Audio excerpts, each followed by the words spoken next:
जय बोली महावीर भगवान की, अनंता अनंत सिद्ध परमेष्टि भगवानों की, आचार्य भगवान श्री वाधीव सिंह की, मुनि श्री प्रणम्य सागर जी महाराज की, छत्र चूड़ामणि गद्य चिंतामणि ग्रंथों की, लक्ष्य नामक ग्रंथ की, जीवनधर भगवान की, आर्यनंदी भगवान की, गौतम गढ़धर भगवान की, इस युग के प्रथमाचार्य श्री चारित्र चक्रवर्ती आचार्य भगवान शांति सागर जी महान मुनिराज की सभी को जय जिनेन्द्र। सभी बच्चे बड़े, अध्यापकगण, छात्र छात्रागण ज्ञानदानम गुरुकुल के, अभी कुछ देर पहले आप लोगों ने तीर्थंकर लेने की यात्रा यहीं बैठ कर के की।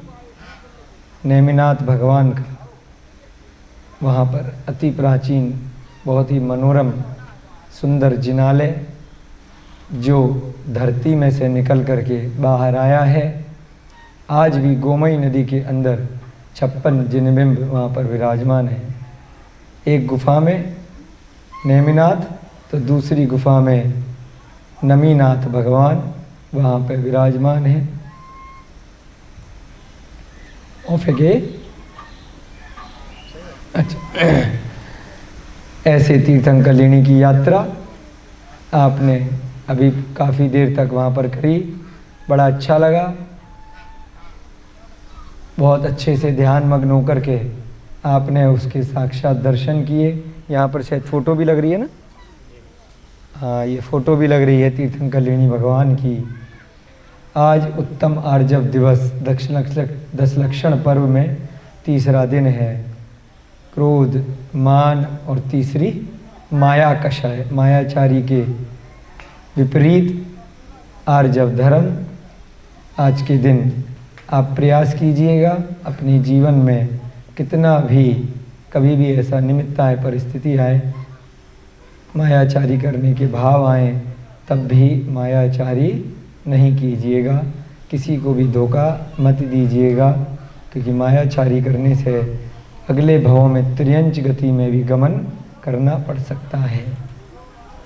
और यदि मनुष्य गति में गमन हो भी गया, थोड़ा बहुत माया रह जाएगी, पुरुष पर्याय से स्त्री पर्याय में चले जाएंगे। यहाँ पर बहुत सारे लड़के हैं, बहुत सारी लड़कियाँ हैं।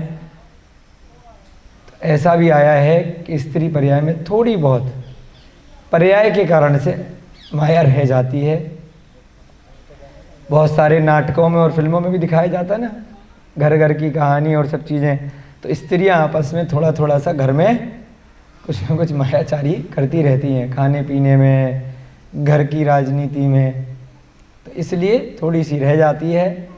स्त्री पर्याय से उस भव से मोक्ष होने में बाधा है, इसलिए आपको वहाँ से निकलने के लिए बहुत तप करना पड़ता है। इसलिए कोशिश कीजिए, अगर स्त्री पर्याय मिली है तो उसके विरुद्ध आचरण करने का प्रयास कीजिए। स्त्रियों के लिए थोड़ा दिक्कत रहती है, फिर भी कोशिश कीजिए कि कुछ भी हो जाए, छोटी छोटी बातों में भी छल कपट घर में नहीं करना। न सास से करना, न बहू से करना, न पति से करना, न बच्चों से करना, न अड़ोसी से, न पड़ोसी से। कोई बहुत ज़्यादा नहीं होता, फिर भी आम स्वभाव होता है थोड़ा थोड़ा सा। इमोशनल होना, भावुक जल्दी हो जाना, है ना, जल्दी रोना आ जाता है ना। जो बच्चियाँ यहाँ पे बताओ, जरा जैसी बात पे आंसू निकल आते हैं ना, होता है ऐसा।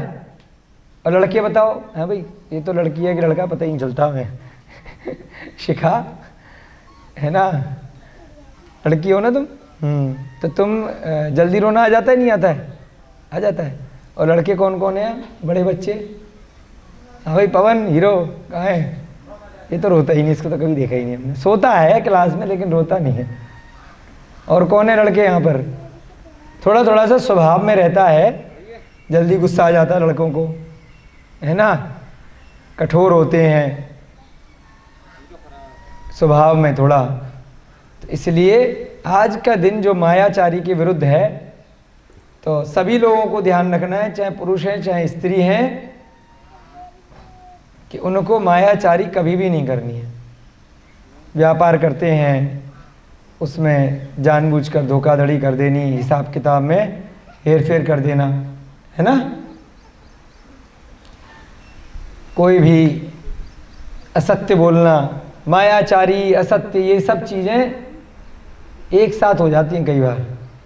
असत्य भी बोलता है, जो मायाचारी करता है वो कहीं ना कहीं बीच बीच में असत्य भी बोल रहा होता है।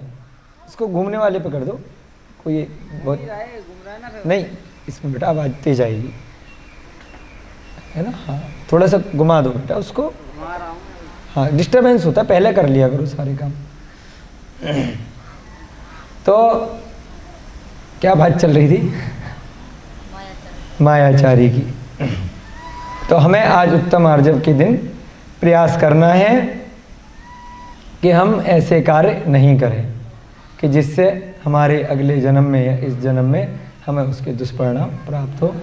जीवंदर कुमार नामक जो जीव है वह भी अपने पिछले भव में उसने कुछ गलतियां करी थी, परंतु कुछ अच्छे काम शायद कर लिए होंगे, जिसके कारण से वह आज इस पर्याय में जन्म लिया है। जो भी वह कुछ करना चाहता है बहुत आसानी से हो जाता है। अपने माँ बाप से बिछुड़ गया है, युवा हो गया है, एक कुत्ते को लमोकार मंत्र सुनाया है तो कुत्ता क्या बन गया? देव बन गया, यक्ष बन गया। उसके बाद काष्ठांगार ने सजा देने के लिए जीवनधर को जब पकड़ करके लाया गया और फांसी की सजा देने के लिए उसके सैनिकों ने उसके ऊपर वार करने ही वाले थे, तभी उसने उस देव को, सुदर्शन को याद कर लिया। सुदर्शन देव तुरंत वहाँ पर आंधी तूफान लेकर के आ गया, उसको उड़ा करके अपने साथ अपने भवन में ले गया। कल हमने सीखा था थोड़ा थोड़ा सा टेक्निकल बातें कि 2.5 दीप के अंदर तक मनुष्य जा सकते हैं, 45 लाख योजन तक, मानुषोत्तर पर्वत तक, उसके आगे वह नहीं जा सकते, ठीक है ना। उसके आगे देव पर्याय में जाया जा सकता है,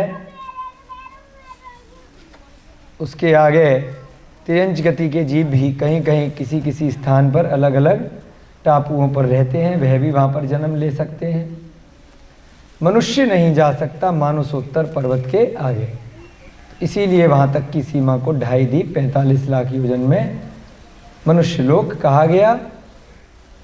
उसी के अंदर ही कहीं पर यह चंद्रोदय नाम का पर्वत है, जिस पर उस यक्ष का महल है, उसकी देवियाँ भी वहाँ पर रहती हैं। कुछ दिन तक तो वह सीमंदर उसी महल में रहा, फिर उसके उपरांत उसे याद आया कि इस प्रकार तो मैं अपना समय खराब कर रहा हूँ, अभी कुछ दिन बचे हैं 1 वर्ष होने में, जब तक मेरे गुरु ने मुझसे वचन लिया है मैं काष्ठांगार को नहीं मारूंगा।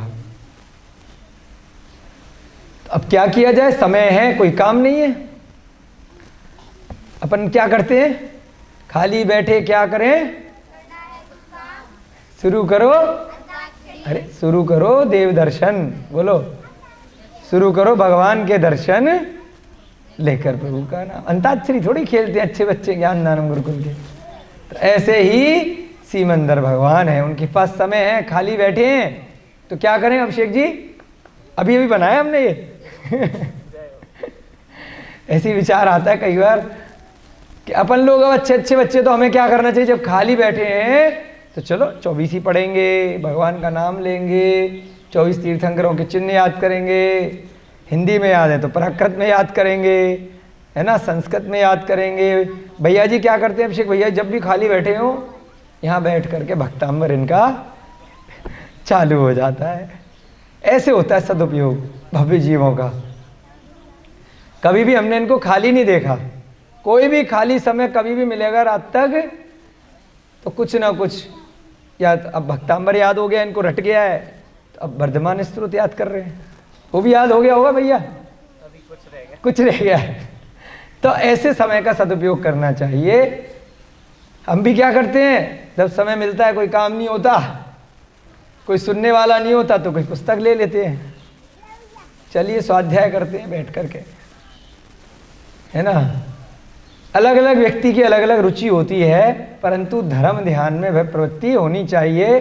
चाहे स्वाध्याय करो या जाप लगाओ या मंदिर में पूजा करो देव आराधना करो। जीवनधर ने क्या किया, उसके पास थोड़ी सी विद्याएं उस देव ने दे दी थी कि चलो जहां मैं अपने साधारण शरीर से देव वंदना नहीं कर पाता, कृत्रिम चैत्यालय दूर दूर के वहां घूम करके आता हूं। इतनी दूर चंद्रोदय है, वहां से लेके मेरा नगर जो मैसूर प्रांत में है, क्या नाम है उस नगर का, हेमांगद। उस समय का हेमांगद ही था ना, मेरी मेमोरी थोड़ी कमजोर है, देख लेते हैं। हाँ, हेमांगद था। अभी वर्तमान का मैसूर, उस समय का हेमांगद।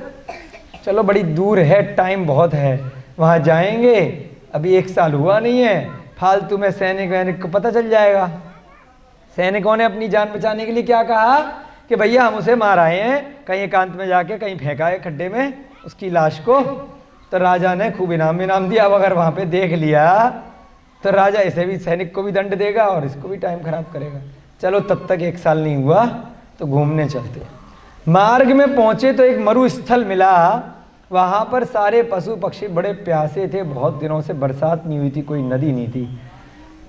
अपनी प्यास बुझाने की चिंता नहीं है। अरे इन बेचारे दीनहीन पशु पक्षियों ने किसी का क्या बिगाड़ा है, प्रभु अपनी लीला दर्शाओ। अरिहंतों का ध्यान किया, सिद्धों का ध्यान किया, आचार्य उपाध्याय सर्व साधु का ध्यान किया। और जब भव्य जीव खुद ध्यान लगाएगा किसी की रक्षा के लिए, तो वहाँ साक्षात इंद्र देवता मूसलाधार बारिश क्यों नहीं करेंगे। जब भी भगवान राम ने किसी को भी याद किया कि भाई इसकी जान बच जाए, इसका ये हो जाए, तुरंत यह काम हो जाता है उसके पुण्य से। दोनों का पुण्य होता है, उस भव्य जीव का भी पुण्य होता है और जिनके साथ कष्ट हो रहा है उनका समय सीमा भी पूरी हो जाती है। रात के बाद हमेशा सुबह आती है ना। सुना है कभी रात के बाद दोबारा रात आती है। एक हमें स्लोगन याद आ रहा है, अटल बिहारी वाजपेयी पूर्व प्रधानमंत्री थे, तो हमारे पास हमारे पिताजी ने एक डायरी दी थी। तो कभी आए होंगे हमारे उधर आगरा में घर पे वो, तो हमारे पिताजी ने उनसे लिखवाया था कुछ एक लेख। तो उसमें यही 4 लाइन लिखी हुई थी अटल बिहारी वाजपेयी की। हमारे पास उसकी फ़ोटो, उनके हाथ की लिखी हुई फ़ोटोकॉपी रखी है, ओरिजिनल हमारे पिताजी पे है। आगरा के रहने वाले थे अटल बिहारी वाजपेयी। तो यही लाइन उन्होंने लिखी थी कि रात जितनी अंधेरी होती है प्रभात उतना ही उजियारा होता है। और भी बहुत सारी लाइन लिखी थी उस समय के परिप्रेक्ष्य में। कुछ ऐसे ध्यान आ रहा है, महंगाई बहुत बढ़ रही थी, बहुत दिक्कतें हैं सभी के साथ, उस समय भी बढ़ रही थी, आज भी बढ़ रही है। लोगों का जितनी आप इच्छाएं रखते हैं उतना आप कष्ट में रहते हैं, जितनी आप ज़रूरतें बढ़ाते हैं वो ज़रूरतें पूरी नहीं हो पाती हैं तो दुख होता है, कष्ट होता है। आई भैया जी लाइन समझ में थोड़ी सी। जितना ज़्यादा कष्ट होगा ना, उसके बाद जब वो कष्ट दूर होगा उतना ही ज़्यादा सुखद होगा। सुख होगा आपको। मान लीजिए जितनी ज़्यादा गर्मी लग रही है, अभी ये पंखा चला के बैठे हो ना आप, बहुत भयंकर पसीना आ रहा है, जरा सी पवन भी चलेगी, हाँ एसी चल गया। जितना ज़्यादा कष्ट होगा उसके बाद कब आएगा, भैया पूछ रहे कब आएगा वो सुखद समय। समय निकालना पड़ेगा। जो भी अंतराय कर्म का उदय चल रहा है, साता का जब उदय आएगा तब अपने आप आएगा। असाता को साता में बदलो। समय निकालना होता है धर्म ध्यान के माध्यम से, स्वाध्याय के माध्यम से, कषायों पे नियंत्रण करके, 5 पापों के विपरीत अनुसरण करके धीरे धीरे वो समय जब निकल जाएगा तो उसके बाद वह सवेरा अवश्य आएगा। और ऐसा सवेरा आएगा कि फिर धीरे धीरे करके अगर आप धर्म ध्यान में निरंतर अग्रसर रहे तो वो धर्म ध्यान एक दिन शुक्ल ध्यान हो जाएगा, फिर रात नहीं आएगी। एक बार शुक्ल ध्यान हो गया संकल्प भैया जी, एक बार केवल ज्ञान हो गया तो स्वयं में ही सूर्य बन गए। अब सूर्य के लिए कभी रात आएगी क्या? सूर्य के ऊपर जो रह रहा है भैया जी, सूर्य की दृष्टि से अगर देखा जाए तो उसके लिए कभी रात आएगी क्या? उसके लिए नहीं है। तो केवल ज्ञान रूपी ज्योति जब जग जाएगी तो रात क्यों आएगी? फिर तो अरिहंत अवस्था के बाद सीधे सिद्ध अवस्था ही आएगी। इतनी ज्योति उस आत्मा में आ जाएगी कि दोबारा कभी भी कोई अंधेरा नाम का प्रश्न आएगा ही नहीं। तो इसीलिए हम लोग अभी अगला आधा पौने घंटा, पिछले 2 घंटे से आप लोग सब धर्म ध्यान ही कर रहे हैं, बल्कि मैं तो ये कहूँगा कि प्रातः काल जब आप 7 सवा 7 तक आ जाते हैं, उसके बाद लगभग 6-7 बजे तक यहाँ पे रहते हैं, पूरा दिन बच्चों का धर्म ध्यान में ही निकलता है।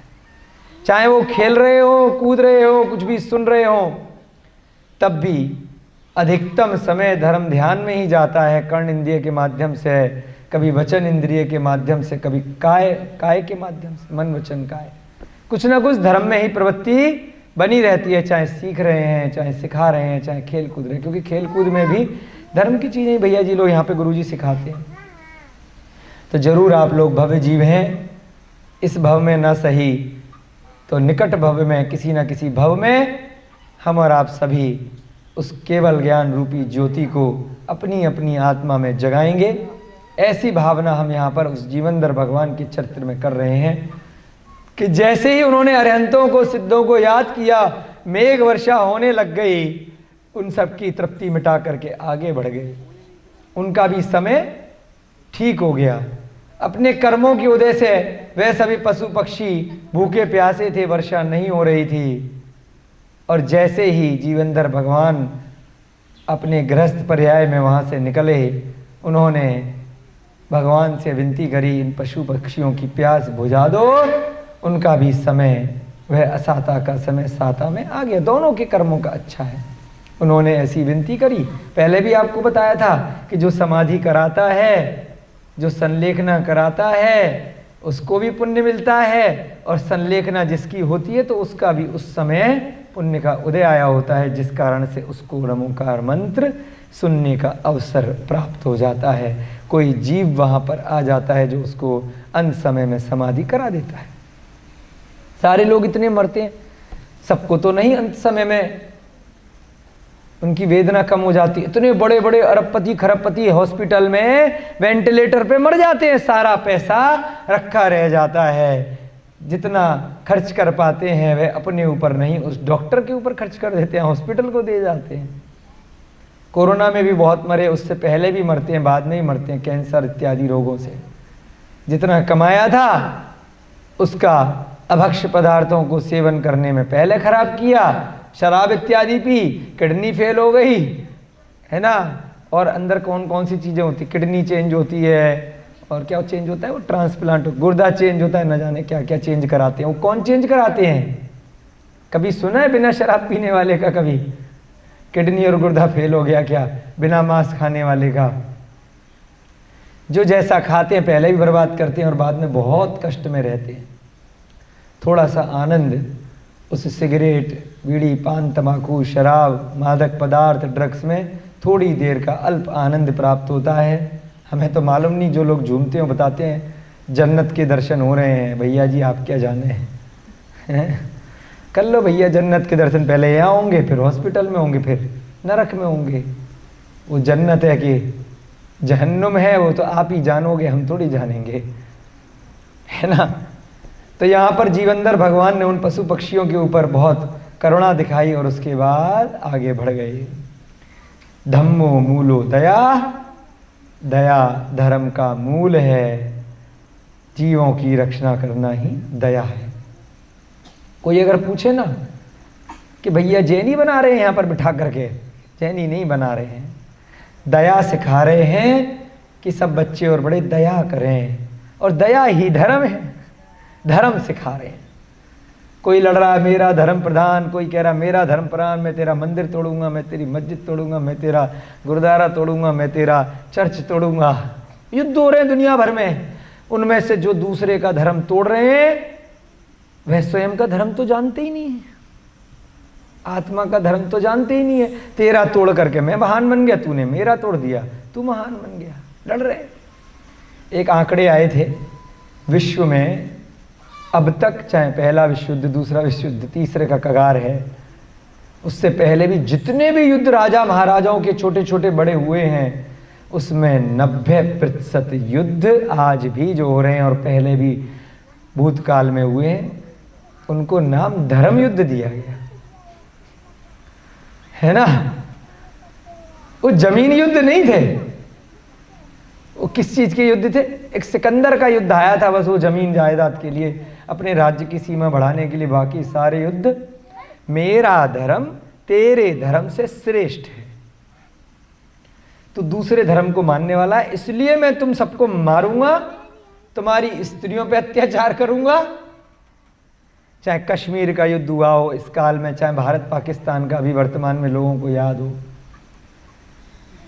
है ना, चाहे बहुत सारे देशों में युद्ध केवल इसीलिए होते हैं कि मेरा धर्म तेरे धर्म से श्रेष्ठ है, मेरी मान्यता तेरे से अलग है, तो मैं इस टाइम बलशाली हूं, तुम्हारे जीने का, तुम्हें रहने का कोई भी अधिकार इस संसार में नहीं है। बस इतनी बात पे लड़ाई झगड़ा, हजारों लाखों करोड़ों मार दिए जाते। दो लोगों की ईगो में, न इन्होंने धर्म को समझा था न इन्होंने समझा था। अपन लोग शांति तरीके से, शांति प्रिय तरीके से, बिना किसी झगड़े के पहले धर्म को समझ रहे हैं कि धर्म वास्तव में है क्या। किसी को कोई ठप्पा लगा के जरूरत नहीं है। धर्म का मतलब है जो जीवों पे दया करता है, जो कषाय नहीं करता है। बड़े सारे हमारे पास मैसेज आते हैं, फ़ोन आते हैं, मिच्छामी दुक्कड़म 10 लक्षण चल रहा है ना, पूरे 10 दिन लोग अन्य धर्मी जो हैं 10वें दिन मिच्छामी दुक्कड़म करते रहते हैं। मिच्छामी दुक्कड़म अर्थात भैया जी क्षमा भाव, क्षमा वीरस्य भूषणम उत्तम क्षमा। उन्हें लगता है बड़ा अच्छा धर्म है, क्षमा मांगते रहते, तो सारे लोग मांगते रहते। आज भी 2 फोन आए, मिच्छामी दुक्कड़म।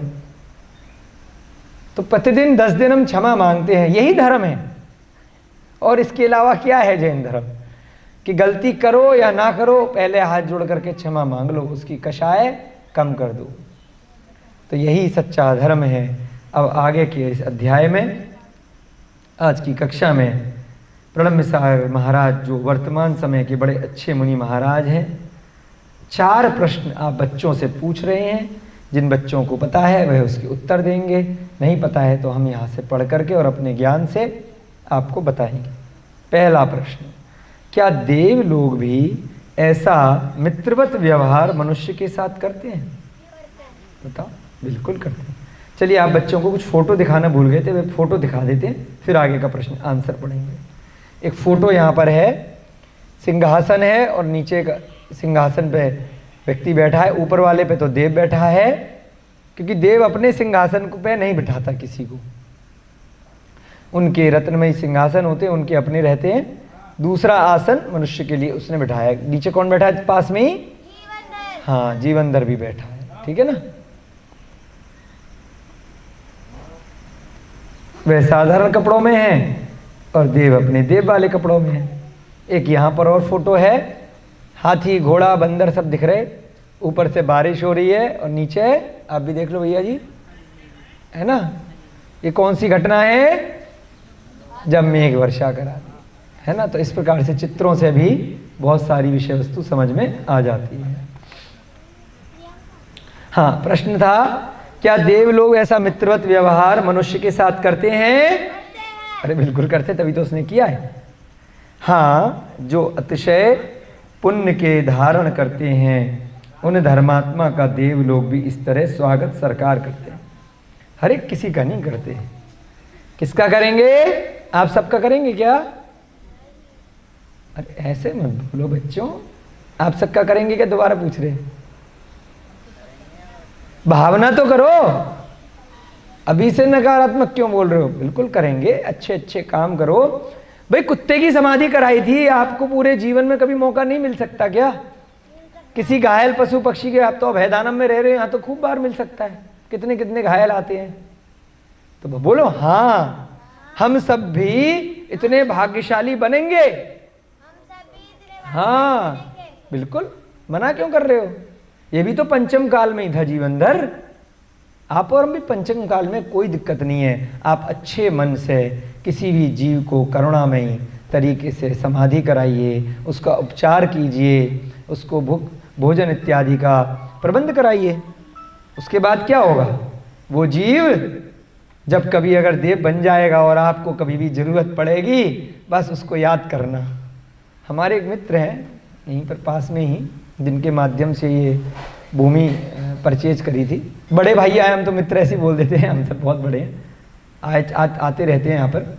मंदिर का उद्घाटन भी उन्हीं के हाथों से हुआ था, पहला अभिषेक जब किया गया था।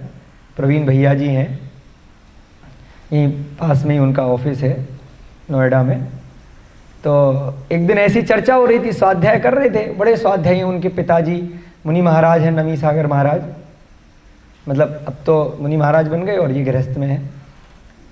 तो चर्चा हो रही थी ऐसे ही, आपको बता रहे हैं कि कभी जैसे चर्चा होती है मित्रता में आपस में, तो पढ़ रहे थे हम, कोई सा ग्रंथ ध्यान नहीं है, 2-3 साल पहले की बात है, कि भैया जी देखो, अगर आप पहले चले गए और कहीं देव बन गए तो हमारी बड़ी इच्छा है अकृत्रिम चैत्यालयों के दर्शन करने की, सुमेरु पर्वत के दर्शन करने की, तो आप थोड़ा ध्यान रखना वाली ज्ञान में आ जाना और हमें घुमा के ले आना।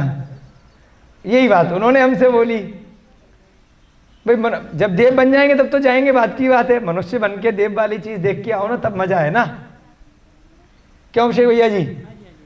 यहां रह करके वो यक्ष का महल देख करके जीवनदार आया तो आनंद अलग होगा ना, क्या नहीं होगा? तो आप अगर चले जाओ तो आप अगर अवधि ज्ञान से ध्यान आ जाए, हमने कहा भाई डील कर लेते हैं, एग्रीमेंट कर लो, बैठ करके कमिटमेंट कर दो, प्रॉमिस करो पक्का वाला, तो हो गया ऐसी।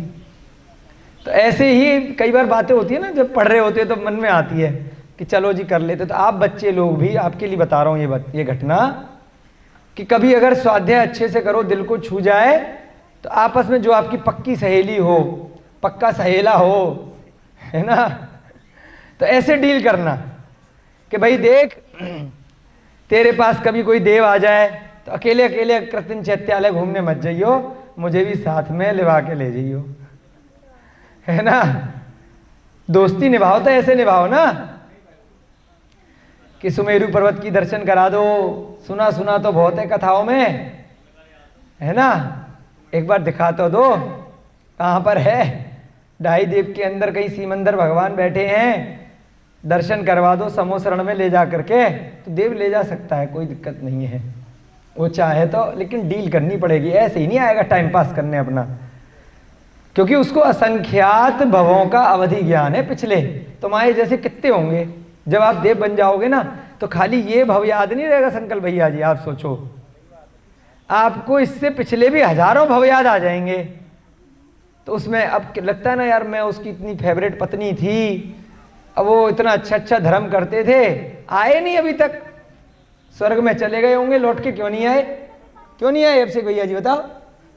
वहां इतनी देवियां मिल गई, तुमसे तो कितने जन्म का रिश्ता बनाया था, कितने जन्म, 7 जन्म का रिश्ता बनाया था, वहां 72 हूरें मिल गई। बोलते ना एक धर्म में 72 हूरें मिलती, डील नहीं कर पाए इन्होंने, बोला वाह, डील नहीं कर पाई थी। डील कर लेना, अगर आपका पति बड़ा अच्छा धर्म वर्म करता है ना, व्रतों से रहता है, सम्यक धारण करके रहता है, तो डील कर लेना, भैया जी देखो आपका इतने अच्छे धर्म में श्रद्धान है, भैया जी नहीं पति बोलेगी, पत्नी तो खैर भैया क्यों बोलेगी तो डील कर लो कि अगर आप स्वर्ग में चले गए बाद में, तो देखो मैं देवी के चक्कर की तो बाद में बात है, मुझे ना दर्शन करवा देना कृत्रिम चैत्यालयों के, रत्नमयी प्रतिमाओं के। बड़ा सुना है, योजना बड़ी बड़ी होती हैं, रत्नमयी होती हैं। अब किसी ने कह दिया कि नंदीश्वर दीप के दर्शन करा देना, तो जो स्वाध्याय था उसने बता दिया कि भाई नंदीश्वर दीप के तो नहीं करा पाएंगे, वो मानुषोत्तर पर्वत के बाहर है, उसके लिए तो तुम्हें भी मरना पड़ेगा, बिना मरे स्वर्ग नहीं मिलेगा। स्वर्ग तो चाहते हैं पर स्वर्गीय होना नहीं चाहते। हाँ भैया जी कह रहे स्वर्ग तो चाहते हैं लेकिन स्वर्गीय होना नहीं चाहते। आत्महत्या थोड़ी करनी है, धर्म के साथ में अपना जीवन निकालो, जब आयु कर्म पूरा हो जाएगा तो अच्छी गति में अपने आप चले जाओगे, कोई भी निदान मत पालो। स्वर्ग के सुखों की इच्छा मत करो, मात्र इतनी इच्छा करो कि मुझे अरिहंत भगवान के दर्शन हो, उसमें कोई निदान नहीं है। आज आगे आओ अभिषेक को, यही थोड़ा सा गर्दन टेढ़ी करनी पड़ रही है आपसे बात करने के लिए, है ना। निदान मतलब कोई ऐसी सुखों की इच्छा मत करो, शारीरिक सुख, इंद्रिय सुख, है ना। अरिहंत पद की सिद्ध पद की, मोक्ष की, संसार से निकलने की इच्छा कोई बुरी बात नहीं है, ठीक है ना। इसके लिए एक्सक्लूजन मिला हुआ है, ये उसका एक अपवाद है। बाकी कोई भी इच्छा करोगे, चक्रवर्ती बन जाऊं, नारायण बन जाऊं, सुख मिल जाए, पैसा मिल जाए, राजा का पद मिल जाए, वो सब निदान का कारण है, मिल जाएंगे, परंतु उसके बदले में बाद में आपको कुछ ना कुछ कीमत चुकानी पड़ेगी, नरक भी जाना पड़ सकता है उसके बाद में। विद्याओं की इच्छा टेम्परेरी कर लो, विद्याएं मिल गई, उसके बाद अगर विद्याओं के साथ रावण की तरह मर गए तो नरक चले गए ना, उसके बाद उनको त्याग करके व्रत ले लो सही समय पर, तब तो ठीक है। तो यहां पर अतिशय पुण्य आप लोग भी धारण कर सकते हैं, इसीलिए इतनी देर का आप लोगों को बताया है कि जैसे जीवनधर ने कुत्ते की समाधि कराई थी, इन बच्चों ने कभी तितली की कराई थी। अभी हमारे मयंक भैया जी ना, कहाँ गए, यहाँ पे मयंक भैया जी हैं। कई बार बहुत सारी घायल गाय आ जाती हैं एक्सीडेंट होकर के अस्पताल में, तो हमने कई बार देखा है। एक हमारे अनिल भैया जी हैं, वो भी नहीं दिख रहे अभी, बहुत बार देखा है, बड़े अच्छे मन से उनको समाधि भावना सुनाते हैं, नमोकार मंत्र सुनाते हैं। तो हमारे मन में भी एक दिन ऐसी विचार आया, जैसे जब जटायु मर रहा था तो भगवान राम ने डील कर ली थी मरते मरते। पता है आपको, पद्म पुराण में आया है, भगवान राम ने जटायु को अंत समय में रमोकार मंत्र सुनाया, समाधि कराई और डील कर ली कि देख भाई मैं तेरी समाधि करा रहा हूं। संकल्प भैया जी, जटायु से भी भगवान राम ने डील करी थी। डील शब्द हम बोल रहे हैं, वहां पर उन्होंने बात करी थी, उससे एग्रीमेंट किया था कि यदि कभी मैं अपने मोक्ष मार्ग से भटक जाऊं तो हे मेरे मित्र, अगर तुम अच्छी गति में यहां से चले जाओ, है ना, क्योंकि इतने दिनों से तुम जटायु होकर भी, गिद्ध की पर्याय में होकर भी व्रतों का पालन कर रहे हो, शुद्ध शाकाहारी भोजन कर रहे हो, तो यदि तुम आगे अच्छी गति में जाओ तो मुझे संबोधन करने के लिए आना। यदि मैं मोक्ष मार्ग से किसी सांसारिक इच्छाओं से, राग द्वेष के वशीभूत होकर, मोहनीय कर्म के उदय से मैं भटक जाऊं, समझ रहे, बस इतनी डील करके छोड़ दिया था। सत्य कथा है, मन से नहीं बता रहे हैं, है ना। इतना एग्रीमेंट करके जटायु का मरण हो गया। जब सीता का अपहरण उधर हो गया, इधर जटायु का मरण हो गया, भगवान राम अकेले रह गए, लक्ष्मण उनके भाई साथ में रह गए। डील कर ली, भूल गए। बहुत वर्षों बाद जब लक्ष्मण का मरण हुआ, उसके बाद मोहनीय कर्म के कारण उस लक्ष्मण की चिता नहीं जलने दी राम ने कि मेरा सबसे प्रिय भाई है, ये अभी मरा नहीं है। इतना तगड़ा मोहनीय कर्म। कई लोग पागल हो जाते हैं ना, पत्नी मर गई, ये मर गया, उसकी लाश को पलंग पे बिठा करके कमरा बंद कर लेते, सड़ जाती है, अड़ोसी पड़ोसी फोन करते हैं, भैया क्या चक्कर है। कई लोग मम्मी बना देते हैं लेप लगा लगा करके कि ये तो जीवित है। ऐसे ही भगवान राम के जीव ने उस लक्ष्मण की मम्मी बना ली, लेप लगा दिया उसके ऊपर बल्लम पट्टी करके। 6 महीने तक अंतिम संस्कार नहीं होने दिए, 6 माह। सुन रहे हो सारे लोग, 6 माह तक अंतिम संस्कार नहीं होने दिया, उसकी लाश को गले लगा तक घूमते रहे। एक कहां भगवान बनने वाले, जिनको भगवान राम कह करके कितने मंदिर मस्जिद चक्कर चलते हैं ना, भगवान राम की भी यह स्थिति हो गई थी मोहनीय कर्म के कारण। हाँ, इंसान थे तब, मोह था, इतना मोह अपने भाई के साथ, छोटे भाई के साथ। उसको, उसकी लाश को खिला रहे हैं, पिला रहे हैं, स्नान करा रहे हैं।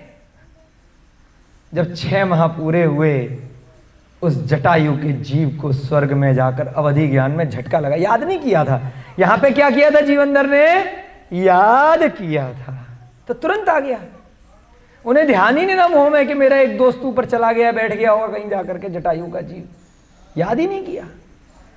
जब पानी सर से ऊपर चला गया, 6 माह होने को हुए, तब उस जटायु के जीव ने, अरे मेरे ऊपर उपकार करने वाला, जिसकी वजह से मैं आज यहाँ, उसे क्या हो गया, उसने डील करी थी मेरे साथ। कान खुजाए उसने, सर खुजाया, तुरंत अवधि ज्ञान से दौड़ा चला आया।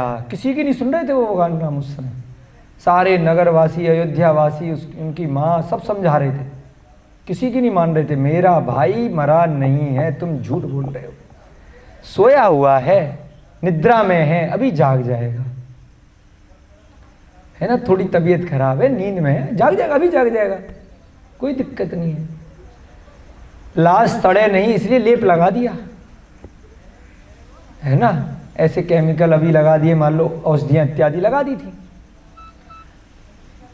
तो उस जटायु के जीव ने आकर के फिर झटका मारा कि क्या हो गया भाई, मैं, तुम क्या, ये पागलपन है, तुम राम, अरे भैया कितने तुमने लोगों की समाधियां कराई, कितने मुनि महाराजों को तुम्हारे कारण से केवल ज्ञान प्राप्त हो गया, तुमने रावण मारा लक्ष्मण और तुमने मिलकर के, ये तुम्हें क्या हो गया भाई, इतने सम्यक दृष्टि। फिर वो उसकी बात, अच्छा, फिर जो दिमाग की घंटी ट्यूबलाइट जली ना, जलाने वाला तो कोई चाहिए, बटन दबाने वाला, उसके बाद फिर अच्छा मैं, अरे तुम तो हुई, अब सारी घटनाएं याद आ गई। उसके बाद तरीके से अंतिम संस्कार कराया, चतुर्गतियों के दुख का बोध उस जटायु ने आकर कराया। उसके बाद भगवान राम ने भगवान बनने के लिए उसी क्षण दीक्षा ले ली। क्या रखा है इस संसार में, तब जाकर के मुनि बने हैं, उसके बाद वह भगवान राम कहलाए।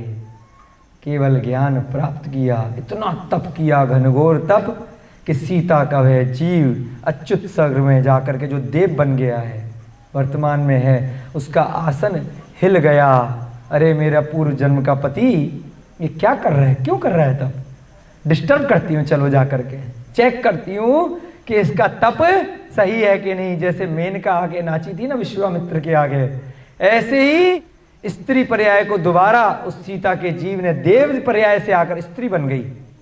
इतना जबरदस्त नृत्य किया भगवान राम के तप को भंग करने के लिए, चेक करने के लिए कि देखो भगवान राम ने नेत्र नहीं खोले, कितने ही नाच ले। अब तू आके, तू वही है जिसके लिए, रावण के लिए मैंने यहां से लंका पर चढ़ाई कर दी। अरे होगी अपने घर में, हमें नहीं चाहिए। अब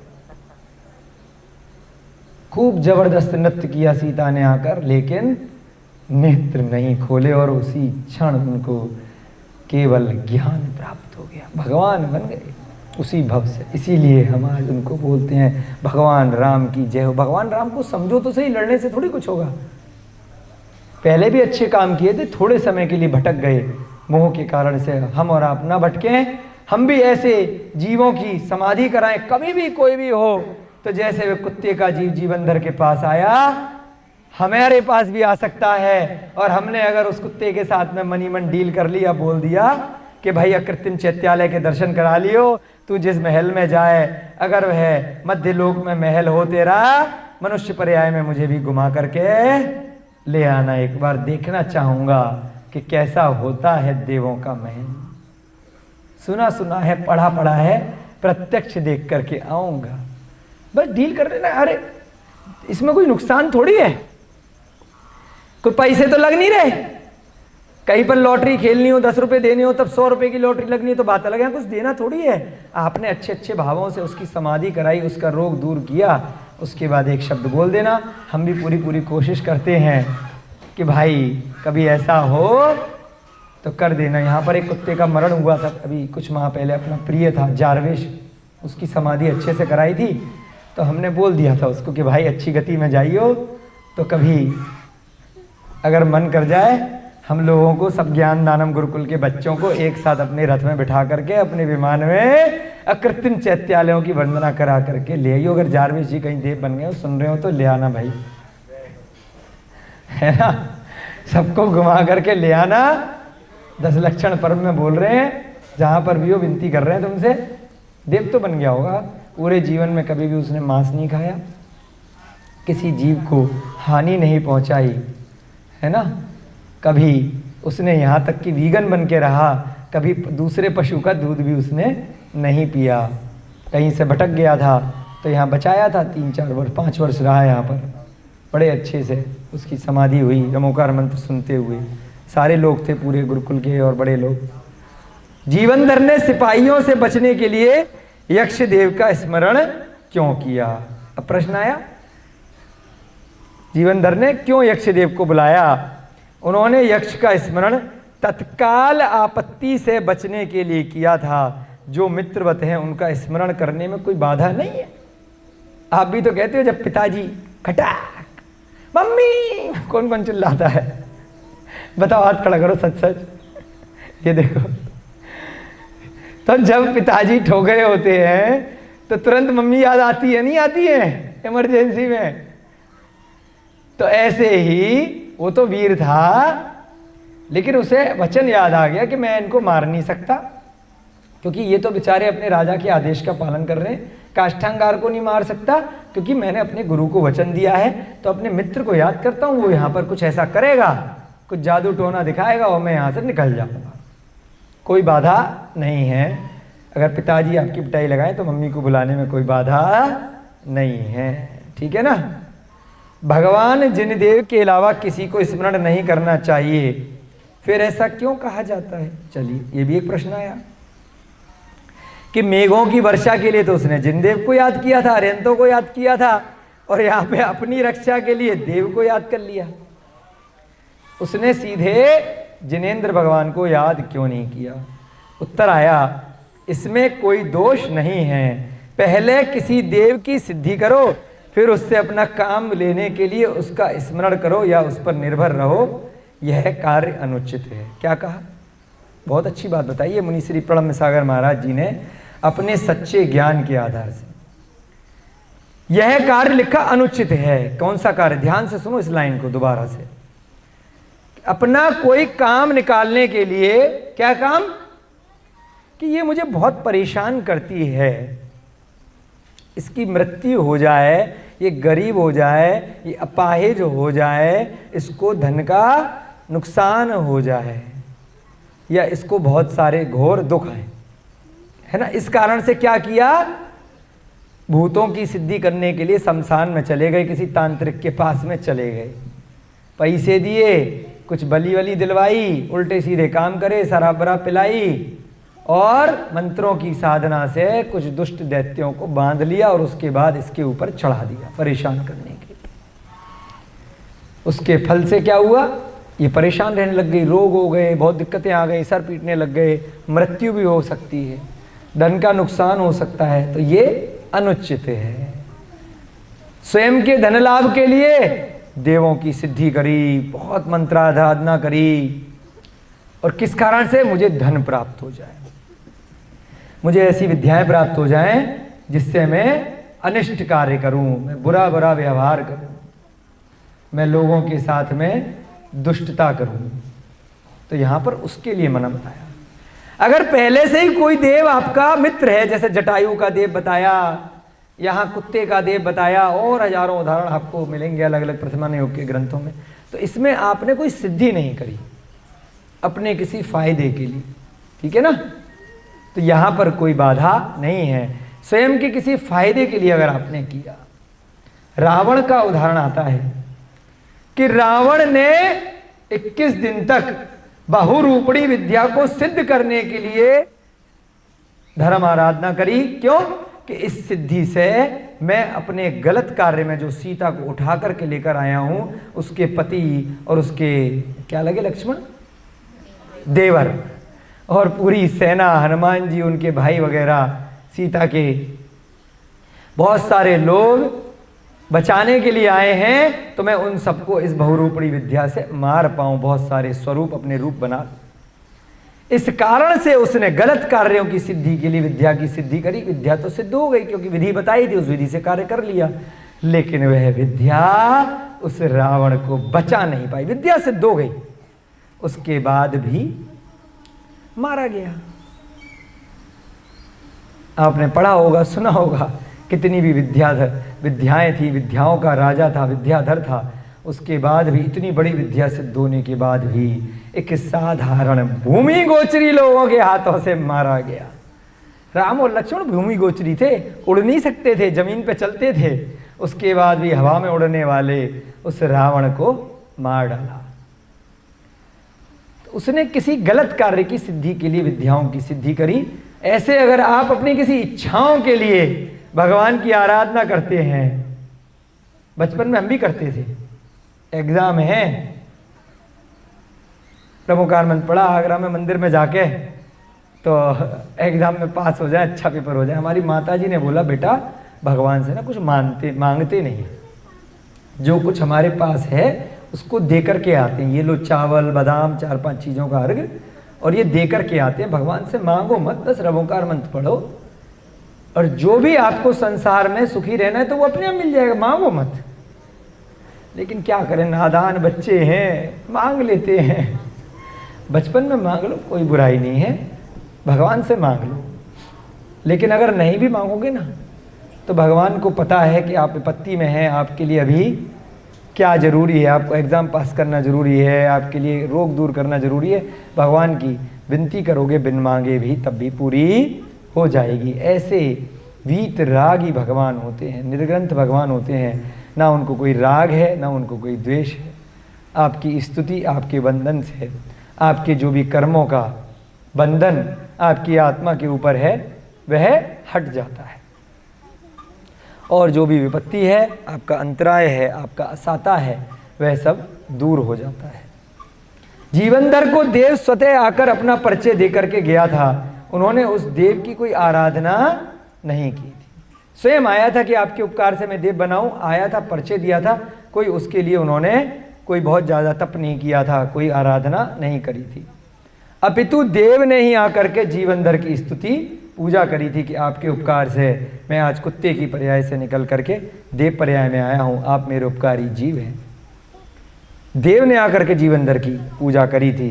जीवनधर ने भक्ति भाव से स्मरण तो कभी किसी देव का नहीं किया, फिर आराधना की बात तो बहुत दूर की है।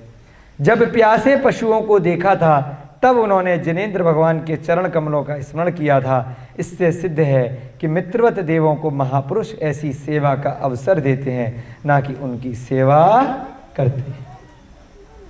महापुरुष लोग देवों के आकर के पैर नहीं दबाते कि मैं आपकी सेवा करूं, उनको सेवा करने का अवसर प्रदान करते हैं कि देखो आज हम विपत्ति में हैं, आप आइए हमारी रक्षा कीजिए। इस प्रसंग से कोई यह कहे कि देखो चरम शरीरी सम्यक दृष्टि जीव भी देव का स्मरण करते हैं, इसलिए रक्षक देवों की आराधना करनी चाहिए। क्या कहा? इस प्रसंग को पढ़ करके कोई अगर ये कहे कि भगवान के रक्षक देवी देवता होते हैं, उनकी हम आराधना करें तो क्या बुराई है? यह तो अपनी सोच को जबरदस्ती सिद्ध करने वाली बात है। सम्यक दृष्टि जीव आपकी तरह देवों को प्रसन्न करने के लिए उनकी पूजा अर्चना कदापि नहीं करते, और वे देव हमारी रक्षा करेंगे इस विचार से उनकी सेवा आराधना भी नहीं करते। सम्यक दृष्टि जीव जीवनधर की तरह दया धर्म करते हैं, फल की इच्छा नहीं करते। अब यहाँ पर यह बात कही गई है कि रक्षक देवी देवता होते हैं, उन्हीं के पीछे नहीं पड़ जाना, वो हैं, उनकी स्तुति अरिहंत भगवान से ज़्यादा मत करना, है ना। जैसे पद्मावती धड़देंद्र हैं, रक्षक देवी देवता होते हैं, भूमि के रक्षक देवता होते हैं, मंदिर के रक्षक देवता होते हैं, वन के रक्षक देवता होते हैं। हमने प्रद्युम्न कुमार चरित्र में भी इसका वर्णन पढ़ा था कि जब अग्निभूति और वायुभूति ने वाद विवाद सात्विकी मुनि महाराज के साथ में किया था, तो उनको मारने के लिए रात्रि में खड्ग लेकर के वो आने वाले थे। तो उनके गुरु महाराज ने उनको कहा था, बेटा उस स्थान के रक्षक देवी देवताओं का स्मरण करना, और उसके बाद कुछ गज भूमि नाप करके वहाँ पर ध्यान आराधना में तल्लीन रह जाना। अगर उन्होंने तुम्हें मार दिया तो अच्छी गति मिलेगी, नहीं मार पाए, रक्षक देवी देवता ने तुम्हें बचा लिया, तो आप बच जाओगे, कोई दिक्कत नहीं है। तो रक्षक देवी देवताओं का स्मरण कर सकते हैं, उनके पीछे मत पड़ो कि बस उन्हीं के पीछे लग गए और बाकी किसी को मान ही नहीं रहे हो। यहाँ पे इस विचारधारा का खंडन किया गया है। पूर्णतः रक्षक देवी देवताओं का निषेध भी नहीं है और पूर्णतः केवल उन्हीं के पीछे पड़े रहो ये भी नहीं कहा गया। परंतु वर्तमान की दृष्टि से देखा जाए तो जिन धर्म के अतिरिक्त जो मिथ्या दर्शन है वहाँ पर बहुत से देवी देवताओं के बहुत बड़े बड़े विशाल मंदिर हैं, हजारों लाखों की सेना में लोग वहाँ पर जाते हैं, बड़ी दूर दूर सैर करते हैं। बहुत सारी देवी देवताओं के बड़े बड़े मंदिर हैं। अभी एक जगह हम जब पावागढ़ का आपको उल्लेख कर रहे थे, जहाँ पर लव कुश का मोक्ष हुआ है, उस स्थान में भी बड़ा एक प्राचीन मंदिर है। ऊपर ट्रॉली से जाते हैं तो वहाँ पर भी जब हमने देखा, वह देवी का जो मंदिर है, पूरे की पूरी सीढ़ियों में जैसे पहचान के लिए चिन्ह बनाते हैं ना, उस मंदिर में सब अरिहंत भगवानों की पद्मासन में, खड्गासन में मूर्तियाँ आज भी बनी हुई हैं। तो वहाँ पर बोर्ड भी लगा हुआ है कि ये देवी जो थी, जो वहाँ पर 5 मंदिर बहुत विशाल जिन मंदिर हैं, उन्हीं की रक्षक देवी का मंदिर है। तो देवियों के मंदिर भी बनाए जाते थे पहले। तो परंतु अन्यदर्शी लोग उन जिनेंद्र भगवान को तो जानते नहीं, इतना ज्ञान नहीं है, तो केवल देवी पे तो लाखों लोगों की भीड़ है, और जिनेंद्र भगवान के मंदिरों में कुछ हजार लोग ही पहुंच पाते हैं। तो कोई दिक्कत नहीं है वर्तमान पंचम काल की दृष्टि से, परंतु जो देवी है उसको उसी स्वरूप में जानोगे तो अच्छा है, रक्षक देवी के रूप में। ठीक है ना। तो यहाँ पर कहा है कि इस उद्देश्य से उन देवों के पीछे मत पड़ जाना कि ये हमारी रक्षा करेंगे, इसलिए उनकी सेवा आराधना नहीं करनी चाहिए। जीवन भर की तरह दया धर्म करना चाहिए, फल की इच्छा नहीं करनी चाहिए। उन्होंने तो कुत्ते को समाधि कराई थी तो वो देव बन गया, रक्षा करी। तो आप लोग भी ऐसा ही करें, है ना। भगवान के यक्ष यक्षिणी वगैरह होते हैं, उनकी स्तुति वगैरह कई मंदिरों में कराई जाती है, उतनी कर सकते हैं। निषेध मत करना, उनका अपमान मत करना, ये बहुत ध्यान रखना, है ना। कई बार क्या होता है, लोग, क्योंकि वो लोग भी जो यक्ष यक्षिणी है ना, पद्मावती वगैरह, उनको अपशब्द मत बोलना अपने मन वचन काया से। अगर ऐसा भी किया तो सम्यक दृष्टि है। आज वही पद्मावती और धर्णेंद्र जिनकी वजह से भगवान पार्श्वनाथ को केवल ज्ञान हुआ। पिछले भव में उन्होंने उनको ढमोकार मंत्र सुनाया था जब सर्प की पर्याय में थे, उसके बाद वह सर्प की पर्याय से निकल करके यक्षक्षिणी बन गए, है ना, भवनवासी देव बन गए। तो वहाँ से आकर के उन्होंने अपने उपकारी जीव की, भगवान पार्श्वनाथ की, उस कमट के जीव से रक्षा करी। सम्यक दृष्टि तो है ना। अपने से तो वर्तमान में श्रेष्ठ ही हैं, हम तो इतने निकृष्ट हैं। अपने को घमंड नहीं करना चाहिए कि हम थोड़ा सा जैन धर्म जान गए और हम पता नहीं क्या हो गए, हम देव देवियों का अपमान करें। अगर देव देवी अपने पे आ गए तो धर्म करने लायक भी नहीं बचोगे फिर, जो थोड़ा बहुत कर पा रहे हो, है ना, समझ रहे हो। इसलिए उनको अपशब्द मत बोलना कभी भी किसी के सुनने में आकर के। कुछ लोग कुछ भी बोलें, जय जिनेंद्र बोलना अगर सामने आ जाए तो, है ना, जय जिनेंद्र बोलना, अच्छे आसन पर बिठाना और उनसे कहना कि आप देव हो, अच्छी बात है, मुझे अकृत्रिम चैत्यालयों के दर्शन करा लो, बड़े दिनों से इच्छा है, मुझे सीमंदर भगवान के दर्शन करा लो, क्या दिक्कत है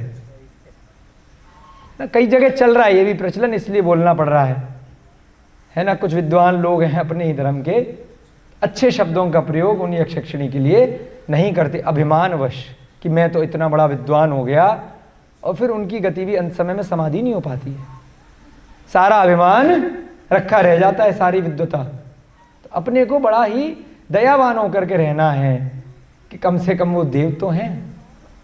तो इसीलिए अपने ग्रंथों में, पूजाओं में, प्राचीन पूजाओं में उन देव देवियों की स्तुति भी है, और उन देव देवियों का हमने निमंत्रण भी करते हैं पूजा में प्रतिदिन कि आइए आप भी शामिल हो जाइए, 10 दिशाओं के जो भी देव देवी हैं आप भी हमारे पूजन अभिषेक शांति धारा में आइए, और पूजा के बाद अपने अपने स्थान पर जाइए, हमें बाधा मत पहुंचाइए, हमारे अच्छे कार्य में सहायक बनिए, क्या दिक्कत है ना। जबरदस्ती मत कीजिए कि तो मैं देखता हूँ कौन देव है यहाँ पर, फिर वो दिखा भी देते हैं, है ना। बहुत सारे होते हैं ना, अभियंतर हैं, भवनवासी हैं, उनको आपकी स्तुति, आपकी जो अच्छी बातें हैं उससे वो खुश भी बहुत जल्दी होते हैं, और आपने अगर उनको अपशब्द बोले अवधि ज्ञान से सब सुन लेते हैं, तो आपको फिर परेशान भी बहुत करते हैं। फिर कहिए बचाइए बचाइए, अब यहाँ जाएंगे, बालाजी जाएंगे, भूत चढ़ गए, ये हो गया वो गया, फिर इस कारण से अपने धर्म को भी भूल जाते हैं। उसके बाद जब वो चढ़ जाते हैं तो फिर सब कुछ कर लेते हो,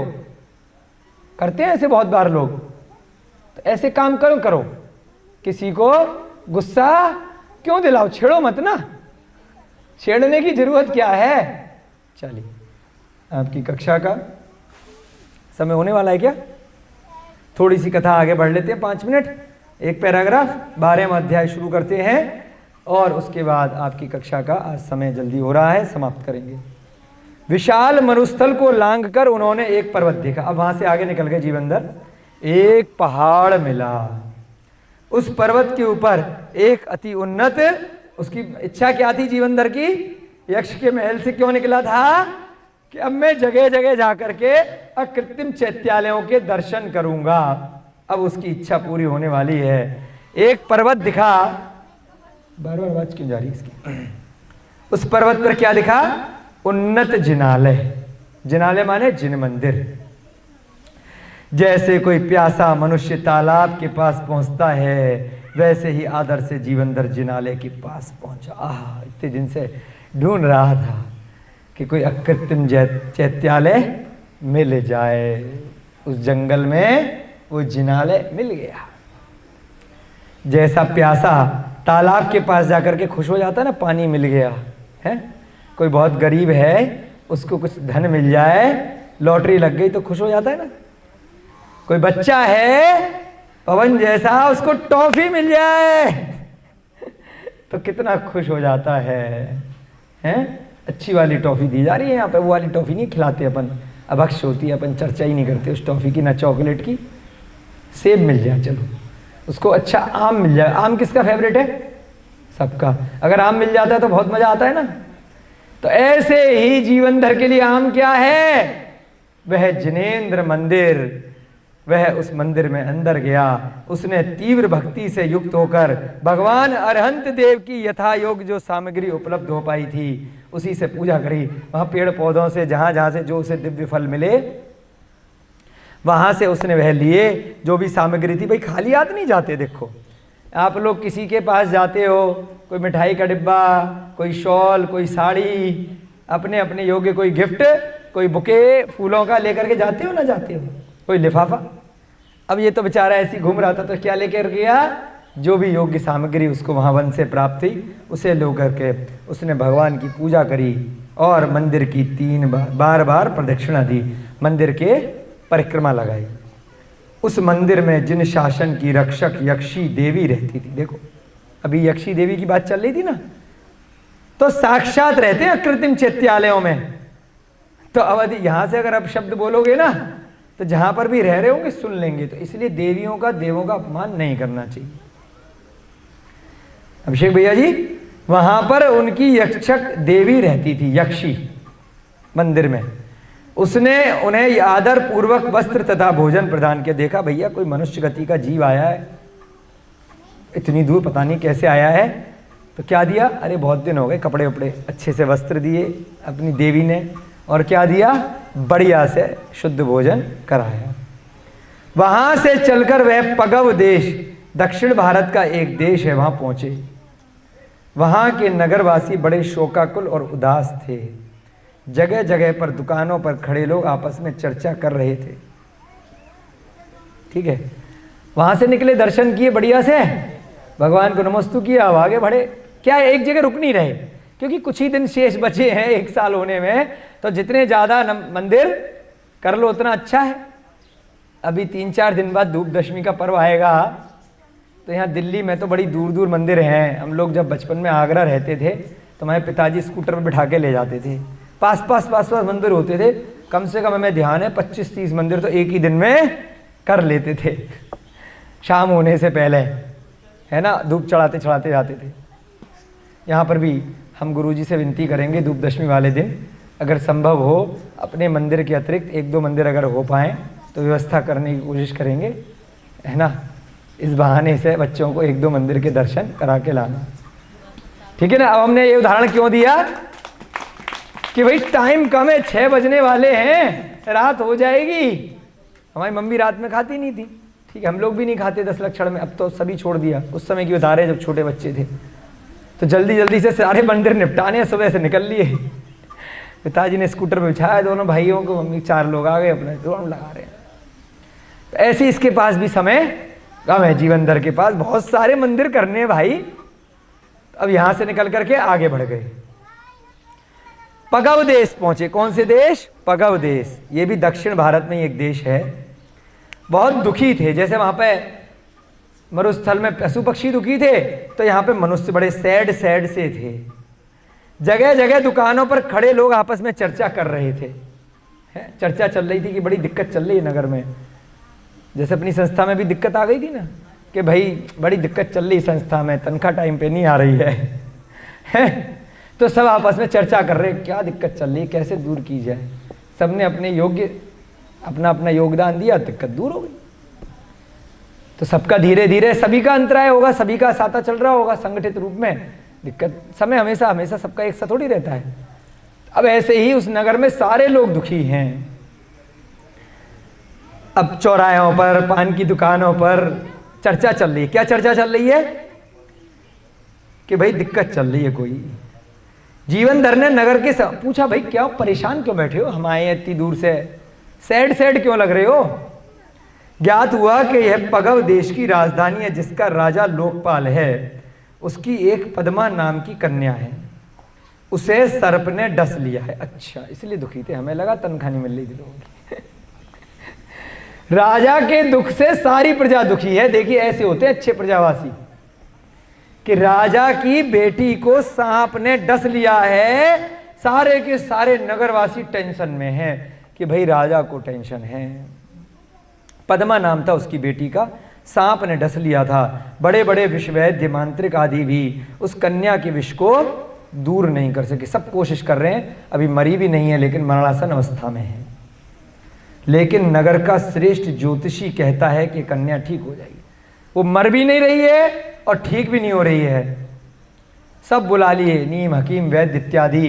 ज्योतिषी ने उसका हाथ देख करके बता दिया है कि ये ठीक हो जाएगी, मरेगी नहीं, इसका अकाल मरण नहीं लिखा। अच्छा, राजा ने उसकी बात पर विश्वास करके घोषणा कराई थी कि जो मेरी कन्या का विष हरण कर देगा उसे मैं अपना आधा राज्य दे दूंगा। चारों ओर राजा के दूत किसी ऐसे चतुर मनुष्य की खोज कर रहे थे। ठीक है ना, राजा ने ढिंढोरा पिटवा दिया था कि जो भी मेरी कन्या को ठीक कर देगा मैं आधा राज्य उसे दे दूंगा, बराबर बराबर राज्य बांट लेंगे। तो सब लोग ढूंढ रहे थे। जैसे पीछे वो भील के आक्रमण से बचने के लिए एक व्यापारी ने घोषणा कराई थी कि जो हमारी गायों को बचा करके ले आएगा मैं अपनी पुत्री का विवाह कर दूंगा और 7 सोने की पुतलियां दे दूंगा, क्योंकि वह धन दौलत का राजा करेगा क्या जब बेटी नहीं रहेगी, है ना। सबसे ज्यादा पुत्र पुत्री से किसी भी व्यक्ति को मोह होता है, उसके आगे संसार की सारी धन दौलत, रुपया, पैसा, वैभव सब न्योछावर है। जब कोई बीमार होता है ना तो हॉस्पिटल में क्या बोलते हैं लोग, मेरे पिताजी को बचा लो, मेरे सारे पैसे ले लो हे डॉक्टर साहब। आजकल के डॉक्टर भी बड़े चतुर हैं, कहते हैं अच्छा पिताजी को तो बाद में बताएंगे, कितनी दौलत है आपके पास, कितने का इंश्योरेंस करा है पिताजी का, अच्छा 5 करोड़ का, अच्छा 1 करोड़ का, अच्छा 50 लाख का, चलो कोई बात नहीं। जब तक वो 1-आधा करोड़ रुपए निपट नहीं जाएंगे, जब तक वो डॉक्टर साहब उनको हॉस्पिटल में रखेंगे, उसके बाद कह देंगे बचे नहीं भाई साहब, अच्छा बचने की उम्मीद कम लग रही है, अरे अभी मेरे पास करोड़ों की दौलत बची है। तो डॉक्टर साहब क्या कहेंगे, अच्छा ऐसा करो, बाहर ना लोन वाला बैठा है, काउंटर लग रहा है हॉस्पिटल में, तो आप बिक तो पाएगी नहीं इतनी जल्दी, आप प्रॉपर्टी के अगेंस्ट इतने करोड़ का लोन ले लो, अभी ये वाला ऑपरेशन करना है, वो वाला ऑपरेशन करना है, बस 2 घंटे में कर देंगे, लेकिन बहुत महंगी महंगी उसकी सामग्री है, बड़े बड़े यंत्र हैं, जल्दी से प्रॉपर्टी आप बेचने कहाँ जाओगे, आप तो हॉस्पिटल में, लोन ले लो। तो जितना प्रॉपर्टी, घर मकान सब था वो भी गिरवी रख लिया, उसके बाद लोन भी आ गया, पैसा भी आ गया, उसके बाद 2-4 दिन बाद अरे जी आई एम सॉरी, बचे नहीं आपके पिताजी, बहुत कोशिश करी हमने प्रत्यक्ष देखा कोरोना काल में हॉस्पिटलों में बैंक वाले काउंटर लगा के बैठे थे, पंचम काल है भैया जी, है ना।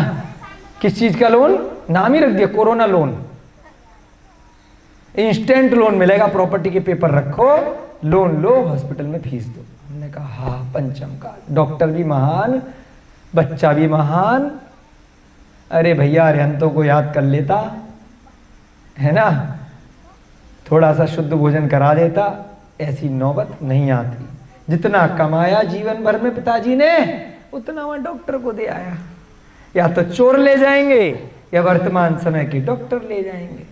अब किसी को बुरा लगे या अच्छा, वस्तु स्थिति यही है, सत्य यही है जो हुआ है, प्रत्यक्ष देखा है। ठीक है ना। हमने समझाया ऐसे लोगों को कि भाई चक्कर में मत पड़ो, मुफ्त में ठीक हो जाओगे। 4 दिन काढ़ा पियो, शुद्ध भोजन करो, 1 आध दिन का अष्टमी चौदस का उपवास कर लो, एलोपैथी की गोलियां और वैक्सीन वगैरह से बचो। जिन्होंने मान लिया ठीक हो गए, जो नहीं माने तो चले गए।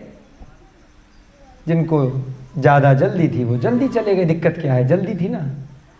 भोजन शुद्ध नहीं करना था, भगवान की आराधना नहीं करनी थी, भगवान के गंधोदक में श्रद्धा नहीं था, खाली लगाते थे रोज मंदिर में आकर के। निर्मलम निर्मणीकरम पवित्रम पाप नाशनम जिन गंधोदकम वंदे अष्टकरम विनाशनम। जब 8 कर्मों का नाश हो जाता है तो भगवान का गंधोदक लेने के लिए भी सैनिटाइजर से हाथ धो रहे, पहले मशीन लगा ली गंधोदक की। तो क्या होगा, उनका विश्वास तो है ही नहीं भगवान के ऊपर। जिसको विश्वास ही नहीं है भाई फिर क्या किया जाए। चलिए, आपकी कक्षा का समय हो रहा है। यहाँ पर क्या किया, जीव मात्र पर करुणा करने वाले जीवनधर राजमहल की ओर चल पड़े। वह इसलिए नहीं गए थे, ध्यान रखना, अभी आगे पढ़ेंगे कल की कक्षा में कि अरे वाह आधा राज्य मिलने वाला है। वो किस लिए गए, उनका स्वभाव था कि कोई कष्ट में है, मैं इस मार्ग से निकल रहा हूँ, कोई दुखी है, कष्ट में है, तो मैं चल करके प्रयास करता हूँ, कुछ उसका विष निकालने का प्रयास करूंगा। बच गई तो ठीक है, मर जाने मरने वाली होगी तो समाधि भावना सुना दूंगा, दिक्कत क्या है, नमोकार मंत्र सुना दूंगा। वे राजमहल की ओर चल पड़े। आप भी ऐसा अवश्य कोशिश करना। अगर कहीं से आपको लगे कि इसकी जान आपके निमित्त से बच सकती है तो अभ्यास जरूर करना, प्रयास जरूर करना। जय बोले महावीर भगवान की, अनंत अनंत सिद्ध परमेश्वरी भगवानों की, आचार्य भगवान श्री वाधीव सिंह की, छत्र चूड़ामणि गद्य चिंतामणि ग्रंथों की, जीवनधर भगवान की, लक्ष्य नामक ग्रंथ की, और कौन से रह गए, मुनिश्री ब्रह्म सागर जी महाराज की, वर्तमान युग के प्रथमाचार्य चारित्र चक्रवर्ती आचार्य भगवान श्री शांत सागर जी महान मुनिराज की। सभी बच्चों को, बड़ों को सादर जय जिनेन्द्र, जय गुरु, जय